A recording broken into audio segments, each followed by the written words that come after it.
Quinsuche, Operation Minecraft, echando la memoria atrás y rebuscando entre mis vivencias de allá por los años 93, 94, recuerdo con nostalgia aquellos años mozos cuando cada mes acudía puntualmente al kiosco, absolutamente famélico y con una cara de andar descompuesto que no había quien me la quitara, hasta que el kiosquero respondía que en efecto habían llegado los números nuevos de Metal Hammer, Kerrang o RIP.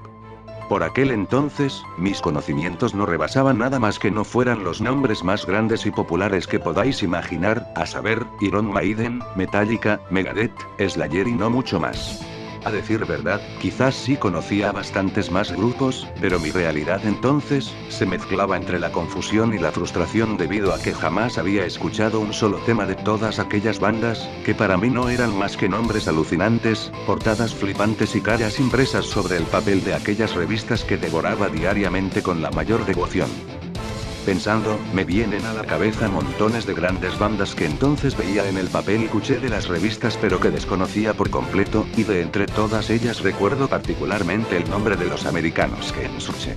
Lo único que puedo recordar, como decía, es el simple hecho de haber leído su nombre entonces, quedando al poco, sepultado por otra infinidad de nuevos nombres y el inexorable paso del tiempo. Pasaron algunos años, y sin saber exactamente cómo, topé un día con una reseña en algún lugar, ya en la dichosa edad del ciberespacio. Debía correr el año 99 más o menos, y no sin dudar unos minutos ya que por aquel entonces el death metal era mi único alimento, decidí buscar los medios para conseguir una descarga digital del que decían, era su obra maestra. Operation Minecraft. La opinión de la gran mayoría versaba sobre sus magníficas letras y su nunca antes visto conceptualismo en el género, algo que por aquel entonces me la traía bastante al fresco, ya que mi inglés en aquella época era algo pedestre y mi interés por la historia del tal Nicky y sus chanchullos con un individuo llamado Dr. X, me interesaban lo mismo que las bragas de la nación. Finalmente, y no sin hurgar entre los ficheros de un sinfín de usuarios anónimos, conseguí juntar todas las canciones del álbum, siendo la mayoría de ellas procedentes de fuentes dispares y que añadían al disco un aire pintoresco, dado que una sonaba más bajo que la otra, en esta otra sonaba un gazapo a la mitad, a esa otra le faltaban 2 minutos y la de más allá era una versión en directo no sé dónde. En fin, un completo despropósito que en aquella época resultaba un milagro y un regalo bendito, dadas las dificultades de entonces para conseguir discos puntuales. Las primeras reacciones, recuerdo que no fueron exactamente buenas o positivas.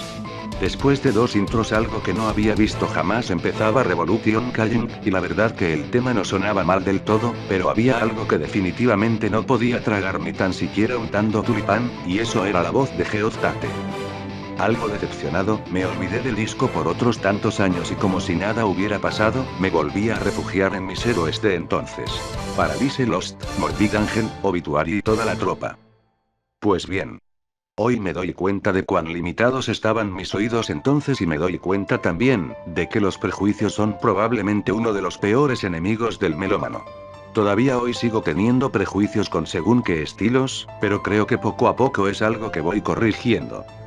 Cuando hace unos 6, 7 años atrás, volví a tropezar con Quinsuche y su Operation Minecraft, pronto advertí que las sensaciones ya no eran las mismas, y donde antes no veía nada más que 1 minuto y medio de espera antes de hincar el diente a la verdadera chicha, o sea la primera canción propiamente dicha, ahora contemplaba absorto como las mangueras de Winton y de Garbo soltaban a chorro una indescriptible marea de riffs que inundaban mi habitación sin poder yo hacer nada al respecto. O mejor dicho, nada más que no fuera flipar, al tiempo que reflexionaba la música es la misma. Luego quizás soy yo el que ha cambiado. Tema por tema empecé a caer en la cuenta, de que en aquel disco de casi 1 hora de duración, no existía ni uno solo en el que no me encontrara alucinando. Aquella era la época en la que empecé a desarrollar una descabellada pasión por los baterías y las cosas de las que son capaces y escuchando a Scott Rockenfield no pude sino reconocer el trabajo de un genio. Pero no era el único, porque pronto descubrí que eran los 5 músicos los que conformaban una contundente pelota, como esas que te cogen desprevenido a la hora del patio y que duelen más, quizás porque no las ves venir. De todos modos, ¿sabéis qué es lo que más me sorprendió de todo? ¿No? Pues os lo voy a decir. Lo que concluyentemente me dejó estupefacto, fue lo que era capaz de hacer Tate con voz. De verdad os lo digo. El hombre es sencillamente espectacular. Reseñar este disco tema por tema, creo que constituye uno de los ejemplos más claros de cómo reseñar incorrectamente un disco de estas características. Digo esto por dos motivos.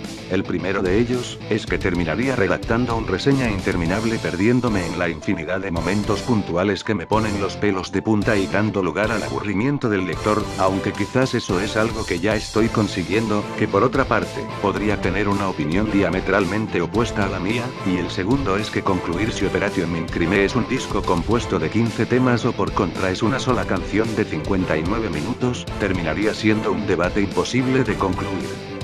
Ahora, sí entiendo por qué la gente decía que detrás de este trabajo se escondían unas extraordinarias letras y una tremenda historia. Realmente el trabajo de la banda en este departamento merece un sobresaliente, pero no quita que siga pensando que es su música, lo que convierte a este disco en un auténtico mamut en el género del metal progresivo. No penséis en canciones de 1,000 minutos y de gente que se hace la pizza un lío como Dream Theater, grandes por otro lado o incluso de la música en general. Sinceramente, Operation Mind Crime se erige como un disco que a cada escucha, crece a pasos de gigante, y que indiscutiblemente es un ítem que no puede faltar en las estanterías de un verdadero amante de la buena música. Como ya he dicho, el nivel interpretativo de la banda cubre sobradamente las expectativas, creo que, del más exigente de los paladares, y constituye uno de los pocos discos que yo he escuchado, que a cada nueva escucha, le sigue otra con más ansias y ganas por descubrir nuevos detalles o matices. La mayoría de temas se podrían catalogar como medios tiempos, con algunas partes bastante más tranquilas, muchas de las cuales son introductorias y con Geoff Tate como foco principal y de referencia. Realmente no podemos decir que estemos ante un trabajo excesivamente rápido. Es tan bueno que no lo necesita, pero quizás Dene Edley ese es el corte que por momentos, parece estar a punto de meter la quinta y salir disparada. Repito de todos modos, que en se juegan con otras cartas. Juegan con la inventiva y el talento indiscutible de dos excelentes guitarras que se complementan de manera explosiva. Con el buen hacer de una sección rítmica rabiosamente compacta, y con el liderazgo y la melodía de una voz incomparable como la de Geoff Tate. Describir cómo suena su voz no es tarea fácil. Quizás por simplificar, podría decir que se asemeja a la del tocado ex Joel, Michael Kiske, pero eso sería algo vagamente aproximativo y del todo injusto, dado que cada uno de ellos, cuenta con su particular estilo. Como soléis leer en mis críticas, acostumbro a entrar a fondo en la disección de cada una de las pistas de un trabajo, pero creerme, hacerlo con este me resulta absolutamente imposible. Sin querer dejar ninguna de sus canciones por debajo del resto, podría sugerir las que siguen, como mejores jugadas del partido. Revolution Calling abriendo con fuerza y las ideas claras. Los riffs del principio a cargo de Degarmo ya valen todo el tiempo y las molestias que te tomes buscando y pagando el disco. Operation Mind Crime, escuchad el solo en 0224 y me contáis. Speak, otro tema, ligeramente más acelerado respecto a la tónica general del resto. Atentos a los dedos de Eddie Jackson y la voz de Tate elevándose hasta las nubes. No llega alto el chaval ni nada. Por cierto, prestad atención un segundo al solo que empieza en 0157 y a ver qué tal. Spreading Ready se hace todo.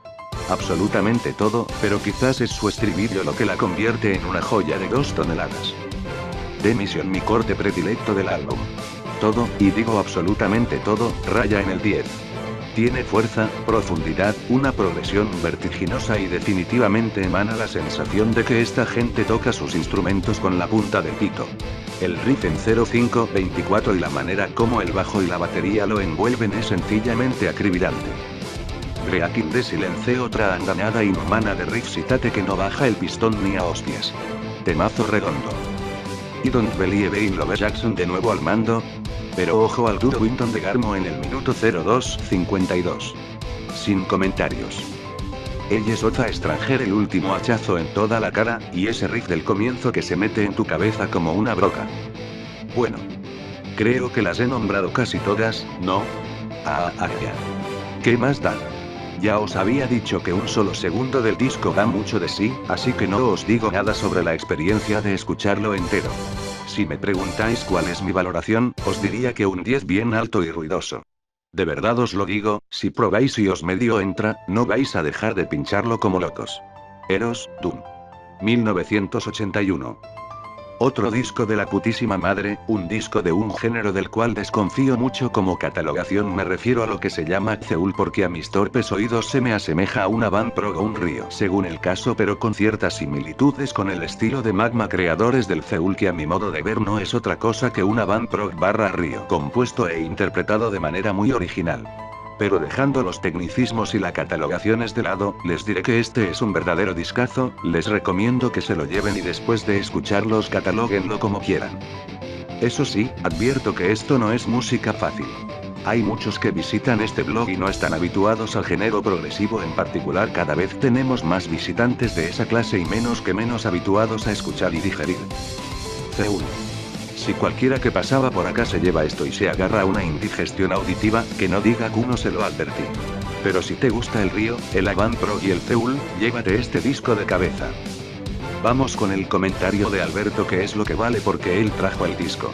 En el inmenso mundillo de la música existen casos de grupos que han aparecido y han dejado, pese a su corta existencia, obras de un valor musical asombroso. Este es el caso de Dune y su trabajo Eros, un disco que marcó un precedente único en el Zeul o el avant prog. Movimientos extraños si los hay, y hoy es considerado como una obra maestra del género, aún siendo este el único trabajo del grupo. Este es un proyecto instrumental con una mezcla rara de Zappa y Soft Machine. Este sexteto francés nos ofrece una producción muy avanzada a la época, aun cuando el grupo solo estuvo activo unos 4 años. Del 78 al 81 aproximadamente, el proyecto Eros es por demás interesante y no te da un ápice de respiro. Contiene increíbles solos de sintetizadores, bases de bajo y guitarra entrelazadas, disonancias extremas, y fraseos típicos del progresivo de la época, y arreglos de vientos que no desentonan con la propuesta en general. Básicamente, esta es una obra interesantísima, despojada de clichés, impredecible y con una impronta instrumental que apenas uno deja de escucharla retornan a tu cabeza pequeños fragmentos que te gustarían volverlos a escuchar, una obra realmente recurrente. Los franceses siempre alcanzaron notoriedad por este tipo de bandas, y hoy podríamos englobarlas en un movimiento con identidad propia, tal como sucede con la movida nórdica y otras similares. Si sos amante de la música intrincada con ese tinte atmosférico cuasi psicodélico, este disco encaja perfecto en esa preferencia. Este tipo de música rondará como fantasma en cuanta discoteca progre exista, si hasta su tapa parece indicártelo. Seguramente no te vas a tatuar esta banda en tu pinche piel, pero seguro va a dejarte un sabor distinto y por demás sugestivo. En el blog Cabezón habitan por demás este tipo de rarezas, así que dale también la oportunidad a Dune. Bocato di Cardinale. Perdón, Creme de la Creme. Désolé. Una obra instrumental musicalmente muy emocionante, con mucha intensidad rítmica, mucho color y texturas, muy agradables atmósferas, sonidos exuberantes y densos llenos de tambores frenéticos, buenas melodías de flauta, gran trabajo del teclado, la batería y en general de todos los diferentes instrumentos que aquí entran en juego.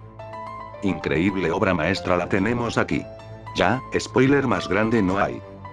Eros de Dune es una obra maestra no solo del Zeul, sino también de la música en general. Nadie debería morir sin que antes haya pasado esta música por sus oídos. Y es que la increíble fusión de instrumentos y música que tenemos acá no tiene comparación. Jazz fusión, Canterbury scene, symphonic prog, algo de folk por ahí, y está todo orientado a lo más avant-garde posible, desde ya que es música muy de vanguardia.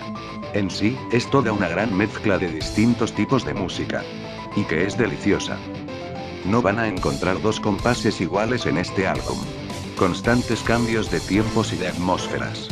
La presencia más fuerte es la del bajo y la batería, ellos conducen la música. La flauta tiene gran importancia durante pasajes sinfónicos y calmos, suena con una dulzura que te envuelve, aunque también está presente en los demás momentos de la música.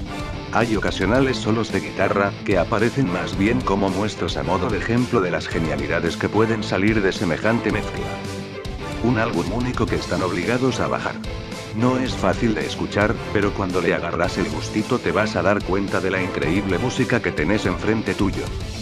Todas las canciones son muy complejas, pero este material no es especialmente atonado o disonante, la música es muy pesada pero no por la distorsión y machaques de las guitarras distorsionadas o su doble bombo resonando en tu cabeza, sino que su pesadez radica en las propias melodías, que son muy complejas y oscuras. Una batería muy sensible, flexible y creativa, teclados vitales y cósmicos, un sutil pero preciso y lleno de buen gusto trabajo de guitarra, agresivos bajos, un maravilloso piano barra sintetizador enredándose entre las texturas tejidas por una flauta, mientras armonías maravillosas junto con una gran tensión llenan el aire. Eros, es el testimonio de la vanguardia musical que estaba aflorando a finales de los años 70 en Francia. Muchas otras agrupaciones que nunca llegaron a grabar son el testimonio de una búsqueda artística desafiante por parte de los franceses, donde muchas veces fusionaban música con otras artes escénicas y audiovisuales. Pero hasta aquí no llegaba la apuesta. Grupos como Magma y Doom demostraban un verdadero interés por hacer una música totalmente en contra del mainstream.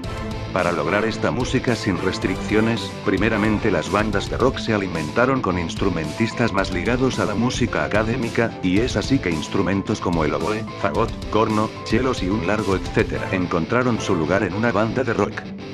Toon es considerada una banda Seúl, y si bien aparecen similitudes con Magma Seúl por autonomasia, la música de este grupo es a veces más frenética y oscura. Toon está en el medio de Magma y Universe Zero. Un poco de jazz, rock y múltiples acercamientos a otros estilos. Rítmicas cambiantes y complejas, y un gran contrapunto por parte de los instrumentos. La flauta ocupa uno de los roles principales, junto al piano y en menor medida los teclados que ambientan. La versatilidad de la batería termina de cerrar la propuesta bizarra. Los demás instrumentos siempre acompañan casi improvisando sobre la alquimia musical. Amigas y amigos, los dejamos con la banda francesa Doon y esta única y magistral obra se llama Eros. Este disco es una obra maestra olvidada. Del año 1981, esta banda francesa sacó un excelente álbum que mezcla los ritmos hipnóticos y frenéticos del Seúl con la destreza técnica del mejor jazz fusión y un poco de cambios de ritmo y disonancias del avant-garde más arriesgado. Se podría considerar que este disco es parte de la vanguardia musical que se gestó a finales de los 70 en Francia con bandas como Magma y Arzoid, donde se incorporan instrumentos de corte más académico como flautas, oboes, xilófonos, violines, etc. y se les da más protagonismo en las composiciones. El sello francés Soleil, una vez más volvió a publicar una grabación rara y maravillosa de una banda poco conocida de rock progresivo vanguardista. Evolucionando a través de varias formaciones, Doom comenzó su vida como Vegetaline Bouthiol, luego se convirtieron en Kandahar, a continuación, Dune, antes de asentarse finalmente como Doom. En esta banda se reconocen influencias de la Mahavishnu Orchestra, Frank Zappa, Henry Coe, pero fundamentalmente de sus compatriotas de Magma. Musicalmente el álbum es compacto, coherente y sus temas se cohesionan en sus distintas influencias, desde el jazz, avant-garde y, obviamente, el Seúl combinados con una maestría incomparable. Lo único negativo del disco es su producción, el sonido debería ser mejor para este tipo de obra, pero en fin, es lo que hay, y seguramente esto es así porque es un trabajo totalmente independiente y sin intención económica, y eso lleva su coste. Pero aquí hay belleza real hecha sonido. No es una belleza fácil de capturar, hay que buscarla, sumergirse en las notas y sonidos hasta lograr encontrarla, pero la belleza está allí. No es del estilo de belleza de la música sinfónica, aunque creo que esta obra está llena de valor sinfónico aún siendo tan cercana a la estructura del jazz. Esto es belleza compleja, rara, anómala pero brillante, intrigante, intrincado, aventurero, salvaje, inteligente, imaginativo y pasional. Este es un disco fantástico que recomiendo encarecidamente a todo aquel que se interese por la música no convencional.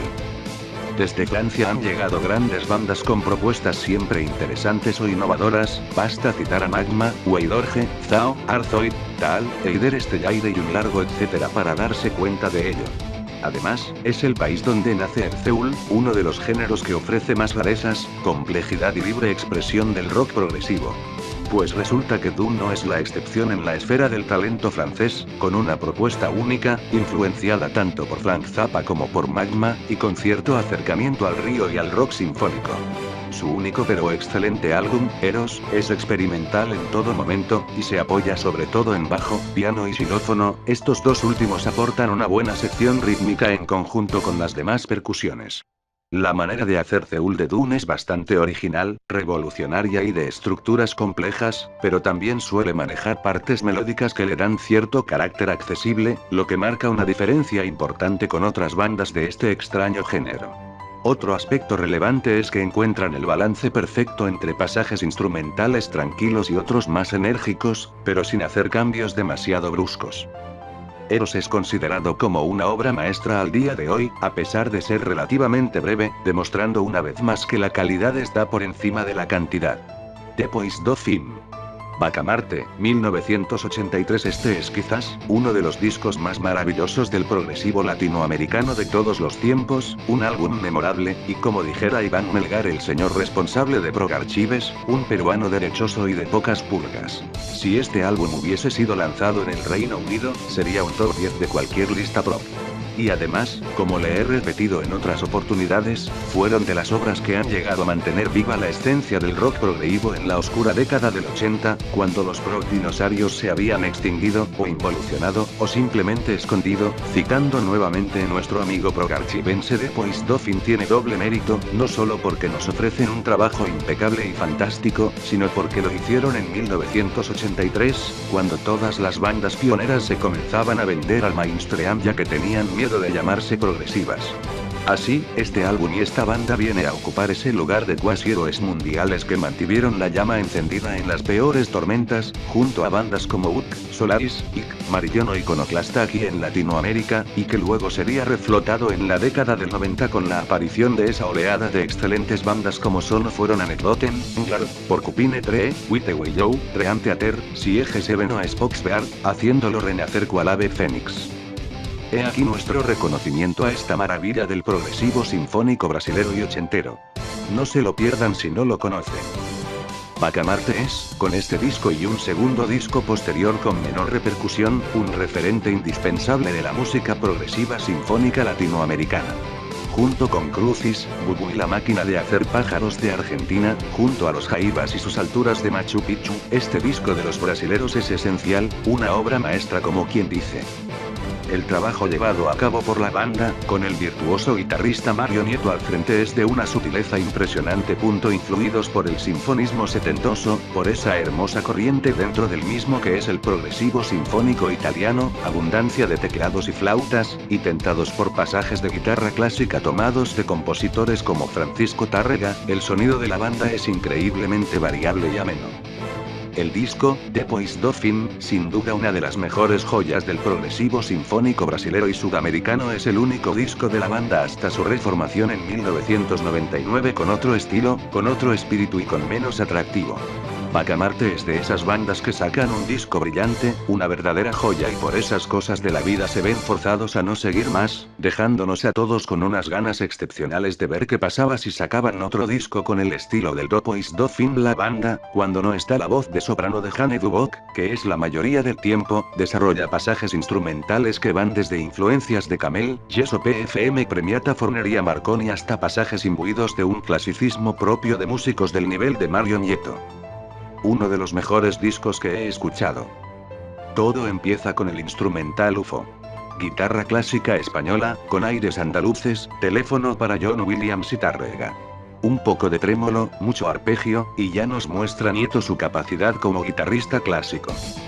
Al minuto va apareciendo la banda. Cambia el aire andaluz por algo mucho más festivo al que se suman teclados, todo alegría, la flauta pone la piel de gallina, y así nace uno de los mejores discos que he escuchado. Entrada del tema principal del instrumental, batería delirando en cortes estupendos, los teclados con unos efectos entrañables, todo sinfonismo, algo de Camel pero lejano, son originales, por algo es un discazo del nivel que lo es. Por la mitad del tema muestran algunos aires de progresivo sinfónico italiano, dados por la flauta y el acercamiento a algunos motivos de música clásica típicos de autores italianos, que ya se acentuarán.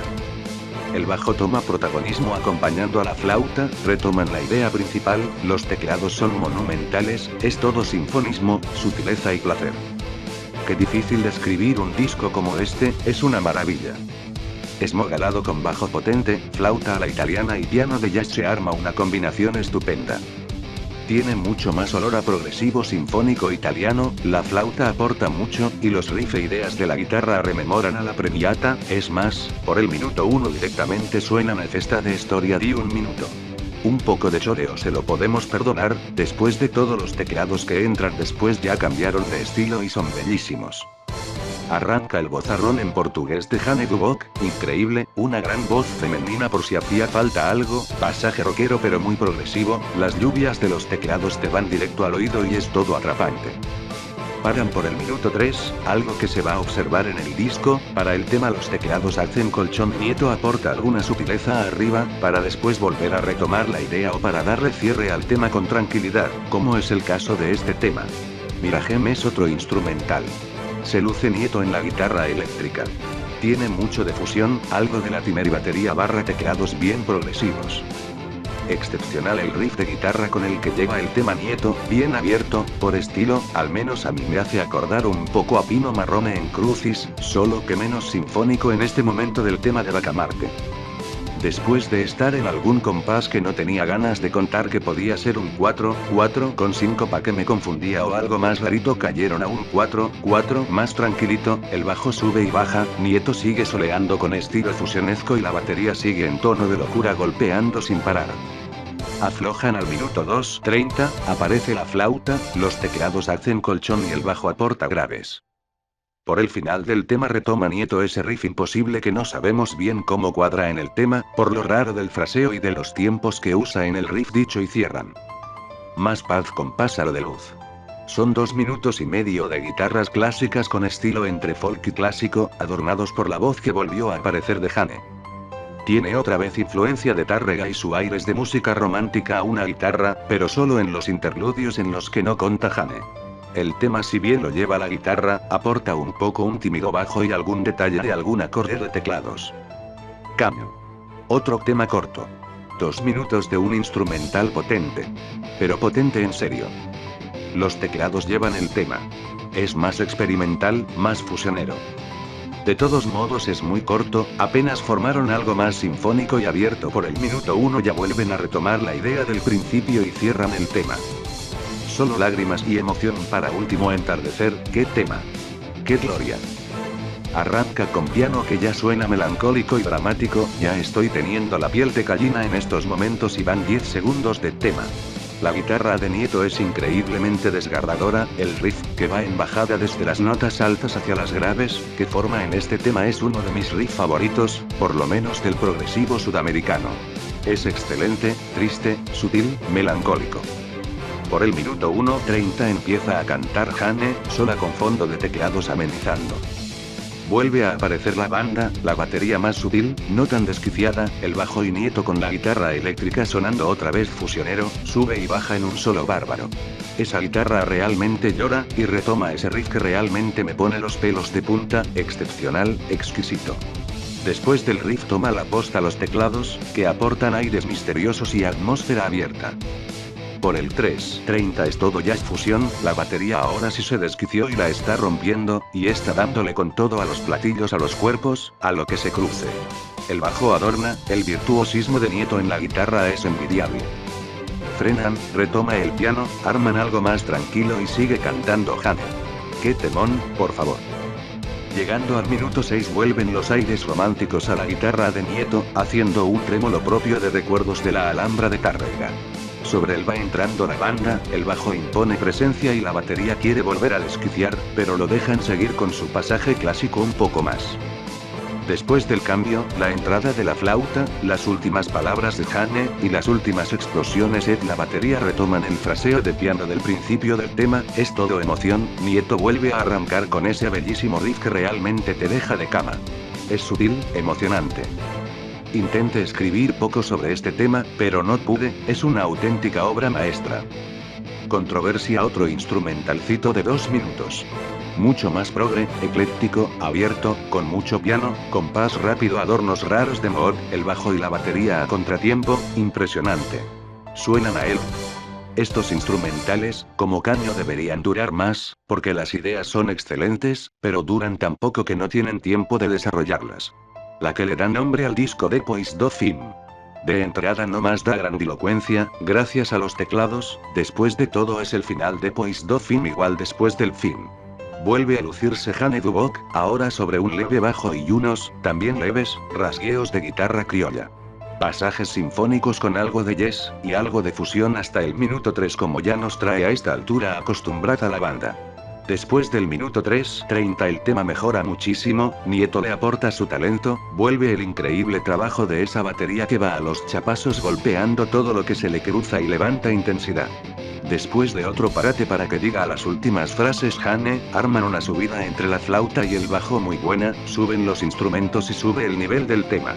Es bien sinfónico de nuevo, otra vez algo de sí en el aire. Y el trabajo de otra vez Mario Nieto es emocionante, unas ideas de guitarra bárbaras, una capacidad para transmitir con esa guitarra, de otro mundo como por momentos es un guitarrista virtuoso de jazz, y por momentos emociona hasta las lágrimas como Gil Mouro, más bien, como Latimer. Otro temón. Iván Mirante das Estrelas da cierre. Canción instrumental. Es distinta, tiene más cosa experimental, es menos sinfónico y más fusión, incluso diría que, fuera de los teclados, suena un poco más moderno. Acá la batería termina de sacarse las ganas, acá sí que va a 1000 por hora. De nuevo algo de sí, la guitarra criolla forma unas ideas musicales que suenan españolas que son imposibles, los teclados suenan setentosos y como ya dije la batería es asombrosa. Por el minuto se forma un ambiente más oscuro y sinfónico, con aporte intercalado de la guitarra criolla que ya no suena tan a música clásica romántica. Después de un pasaje con mezcla de Camel con de nuevo el decoroso talento de Nieto con las guitarras, ya sea clásica o eléctrica, la batería reclama este es mi tema. Y sigue a 1000 por hora.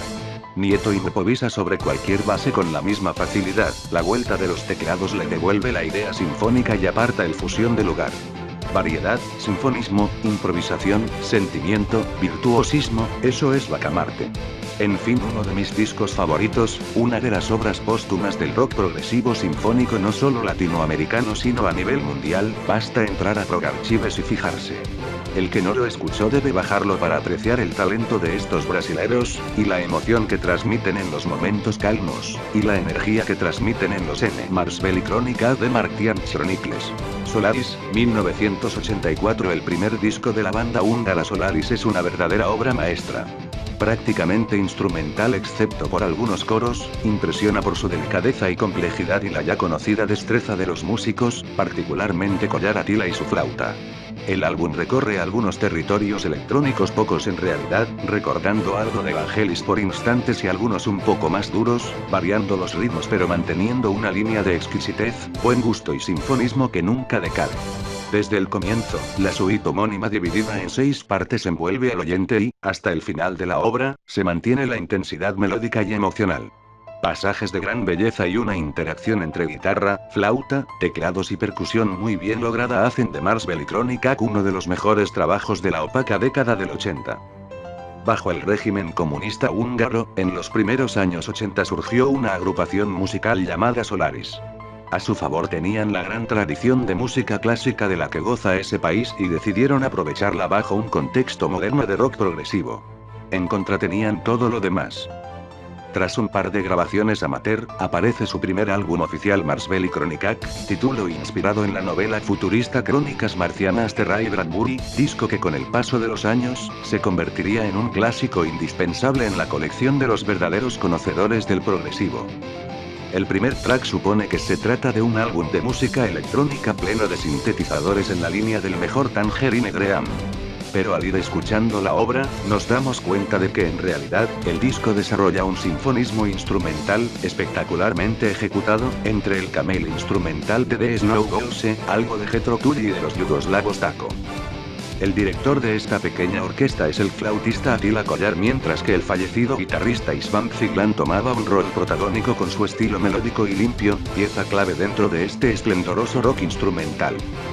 Es para mí sorprendente ver cómo una banda modesta, de un país exótico, podía sonar también en el año de 1984. Basándome en mi propia apreciación, y también en otras más que he leído y escuchado, este trabajo podría ser uno de los mejores discos instrumentales de rock progresivo de todos los tiempos.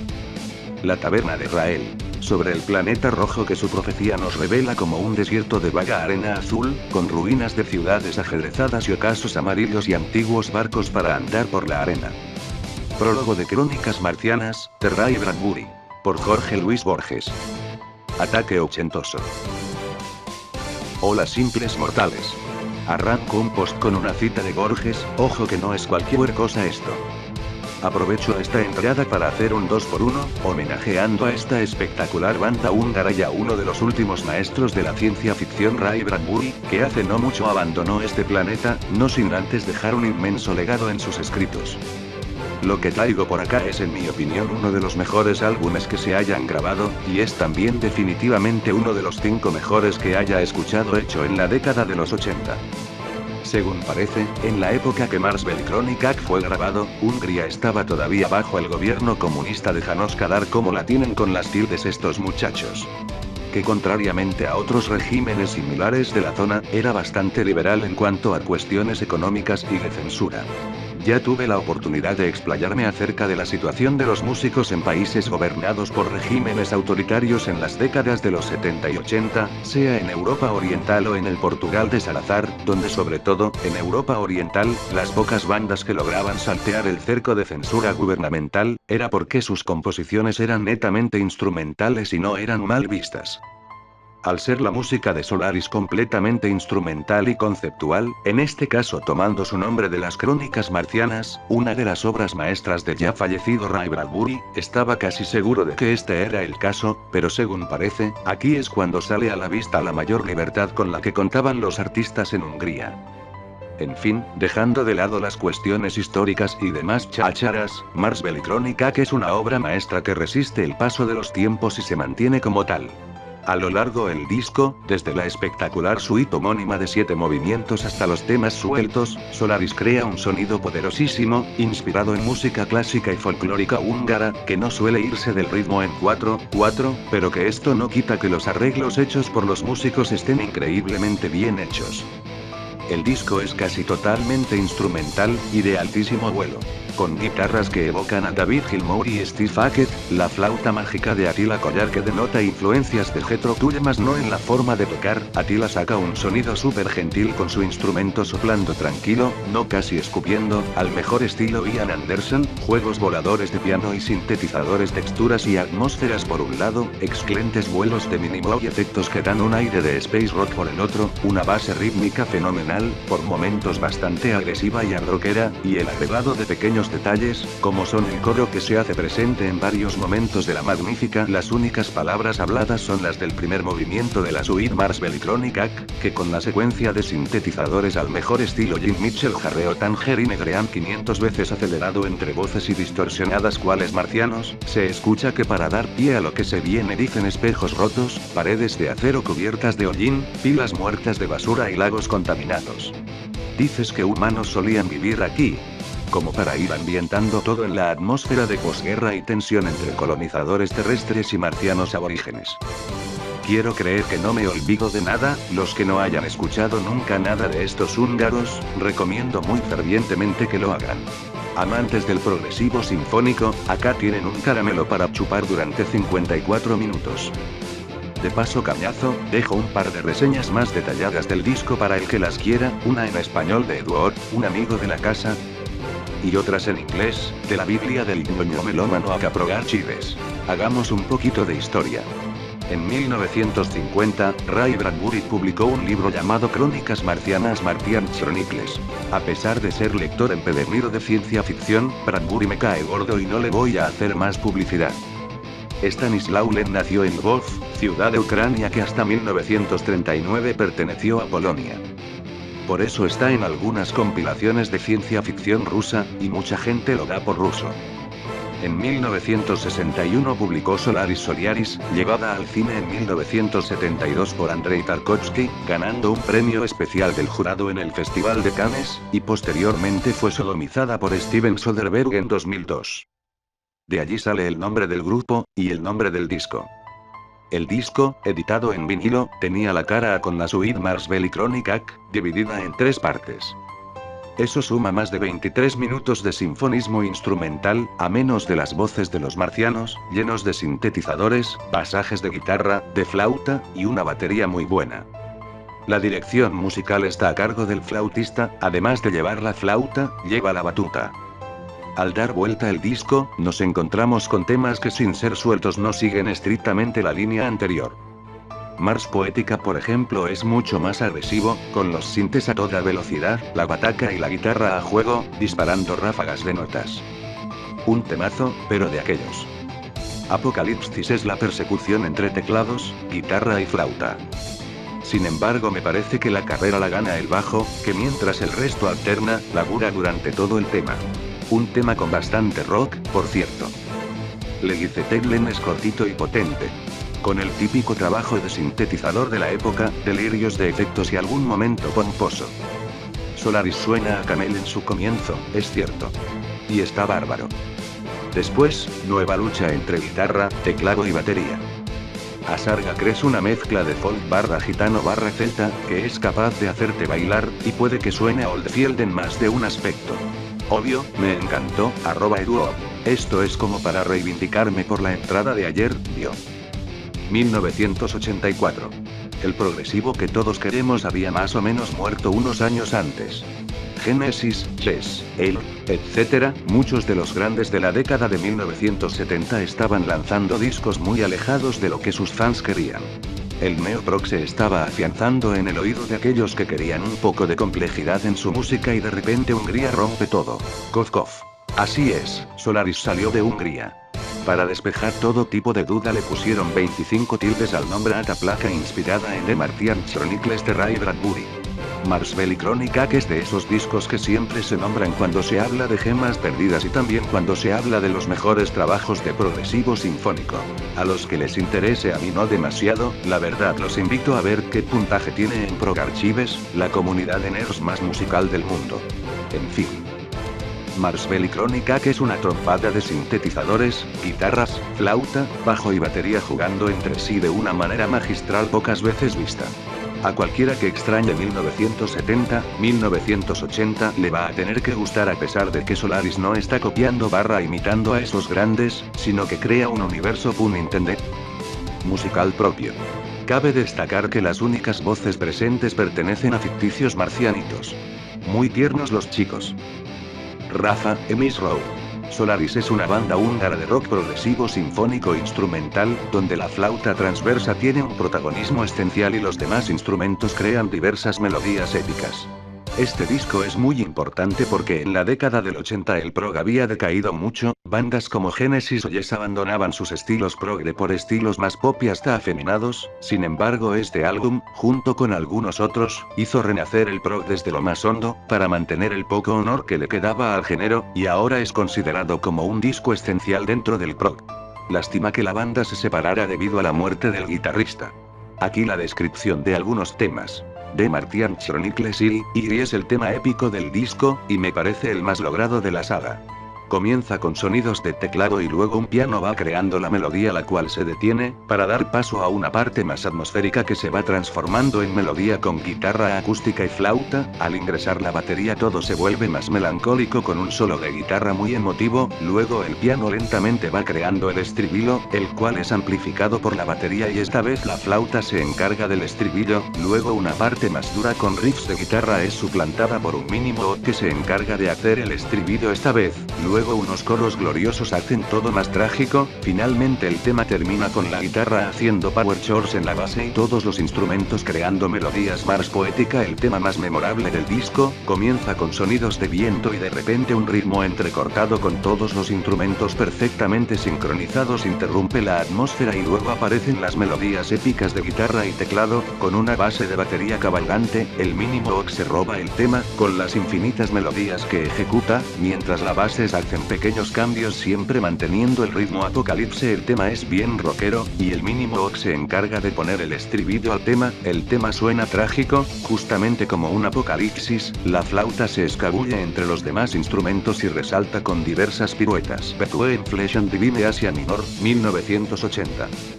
Asia Minor es un grupo originalmente formado en Turquía a fines de los 70. Ante las escasas oportunidades de difundir su música en su país natal, deciden mudarse a Francia, donde el sello Musia no duda en editar su música. Cargados de influencias étnicas propias de su zona, sumado a ciertos aires de bandas como Camel, Pink Floyd, King Crimson y con la flauta, los teclados y guitarras a la cabeza, conforman el sonido de Asia Minor, que es de unos tonos más bien oscuros, pero llenos de fluidez y brillo propio.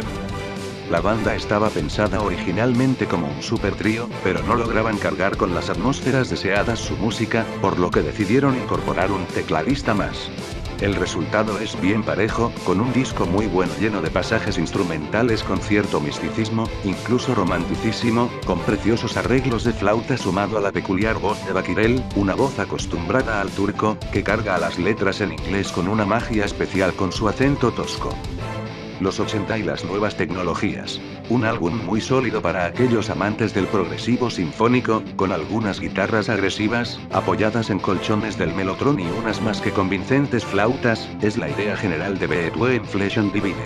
Este es un disco con valor especial para mí, ya que fue uno de los primeros discos que escuché del género, que me animó a internarme más profundamente a buscar similares, dándome a conocer nuevos bodrios y nuevas maravillas.